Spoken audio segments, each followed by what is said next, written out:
இப்போது புதிய அறிமுகம் ஆச்சி ஹோட்டல் சாம்பார் 50 கிராம் ரூபாய் 20 மட்டுமே. செய்திகள் தொடர்கின்றன. ஆந்திர துணை முதலமைச்சர் பவன் கல்யாண் கும்பகோணம் அருகே அமைந்துள்ள முருகபெருமானின் 4ஆம் படை வீடான சுவாமிமலை கோவிலில் தரிசனம் செய்தார்.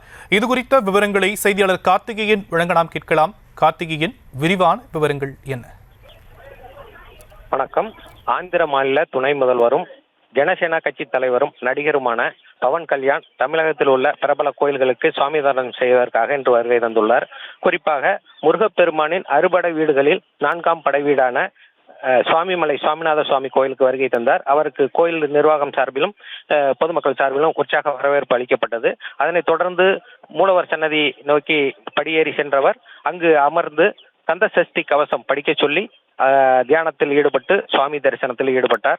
அதனைத் தொடர்ந்து கும்பகோணம் ஆதி கும்பேஸ்வரர் கோயிலுக்கு வருகை தந்த ஜனசேனா கட்சி தலைவர் பவன் கல்யாணுக்கு இங்கு உள்ள கோயில் நிர்வாகம் சார்பில் வரவேற்பு அளிக்கப்பட்டது. அதனைத் தொடர்ந்து ஏராளமான மாணவர்கள், அதாவது ஆந்திர மாநிலத்திலிருந்து கும்பகோணத்தில் படிக்கக்கூடிய மாணவர்கள், பொதுமக்கள் எல்லாரோர் அவருக்கு உற்சாக கரகோஷம் எழுப்பி கூச்சலிட்டு வரவேற்பு கொடுத்தனர். அதனைத் தொடர்ந்து மூலவர் ஆதி கும்பேஸ்வரர் மங்களாம்பிகையை வழிபாடு செய்தார்.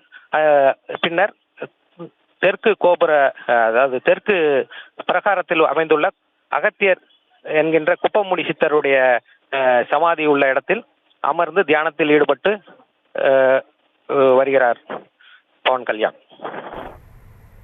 விவரங்களுக்கு நன்றி கார்த்திகேயன். இப்போது புதிய அறிமுகம் ஆச்சி ஹோட்டல் சாம்பார் 50 கிராம் ரூபாய் 20 மட்டுமே.